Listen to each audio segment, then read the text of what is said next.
ஹஹ Shankar Jai Jaishankar subscribe பண்ணுங்க. ஸ்ரீ மகாபெரிவா திருவடிகள் சரணம். ஹரஹர சங்கர ஜெய ஜெயசங்கர. இந்த ஒரு செடி உங்கள் வீட்டில் இருந்துச்சு, உங்ககிட்ட இருக்குது அப்படின்னா உங்களை விட அதிர்ஷ்டசாலி வேறு யாருமே கிடையாது. நீங்கள் தான் ராஜா, நீங்கள் தான் ராணி. அந்த அளவுக்கு ஒரு அபரிமிதமான ஒரு செல்வ வளம், ஒரு ஆளுமை திறன், எல்லாரையும் வசீகரிக்கக்கூடிய ஒரு அமைப்பு, இது எல்லாமே உங்களுக்கு கிடைக்கும் அப்படின்னா நம்ப முடியுதா?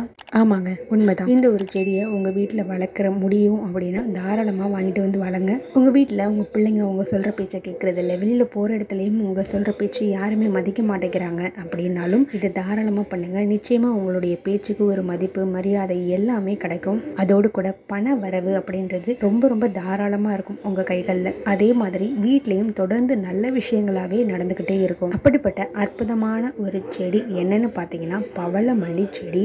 இந்த பவளமல்லி செடி உங்களுக்கு ரொம்பவே எளிமையாக கிடைக்கக்கூடிய ஒரு செடி தான். உங்கள் வீட்டு தோட்டம் இல்லைன்னா பால்கனி, மொட்டை மாடி, இந்த மாதிரி இடங்கள்ல நீங்கள் வளர்க்கலாம். இதில் வரக்கூடிய பவளமல்லி பூக்களை நீங்கள் உங்கள் வீட்டில் இருக்கக்கூடிய பூஜை அறையில் கடவுள் படங்களுக்கு சாற்றுறது மூலயமா மிகப்பெரிய ஒரு தெய்வீக கடாட்சம் உங்களுக்கு கிடைச்சே தீரும். பாசிட்டிவ் எனர்ஜி அப்படின்றது உங்கள் வீடு முழுக்க பரவுங்க. நீங்கள் அந்த செடியை ஒரு தடவையாவது வச்சு வளர்த்து பாருங்கள். அப்போ தான் அதனுடைய அருமை உங்களுக்கு நிச்சயமாக தெரியும். ரொம்ப ரொம்ப சக்தி வாய்ந்த பரிகார முறை, ஆனால் ரொம்ப எளிமையான முறை தாங்க. செஞ்சு பாருங்கள். ஹரஹர சங்கர ஜெய ஜெய சங்கர.